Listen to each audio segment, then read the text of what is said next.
ఇంక నేను 1 ఇయర్ ఫీల్డ్‌లో ఉండి, ఆ చైర్మన్ గెలవడానికి ఇగ నేను క బాగా కార్యకర్తలు మొదలు నుంచి ఉండేటోడిని.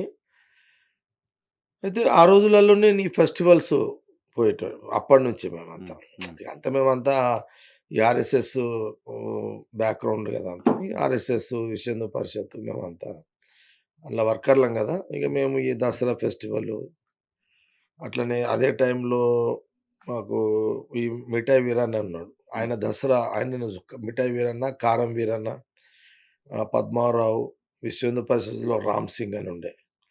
రామిరెడ్డి అని ప్రచారకుండే. అంటే మేజర్‌గా మిఠాయి వీరన్ననే ఇంపార్టెంట్ అనమాట. హ్మ్.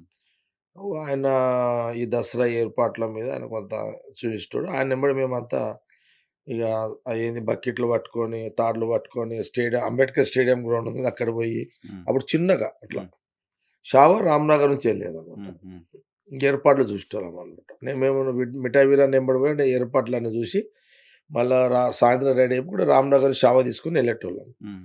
కొలిపాక మాణిక్యరావు గారని ఆయన ఆహ్, ఆచార్య అంటే ఆహ్, ఆయన మాకు కొంత ఇది ఆయన కొలిపాక మాణిక్యరావు గారు ఆయన కూడా ఆర్ఎస్ఎస్ ఈ శిశు మందిర్ ప్రధానాచార్యులుండాయన. హ్మ్. హుహు. నిర్మలకు ఆయన టీచర్. టీచర్ ఉండేనా? ఓకే. నిర్మల శిశు మందిర్ స్టూడెంటా? హ్మ్. స్టూడెంట్. హుహు.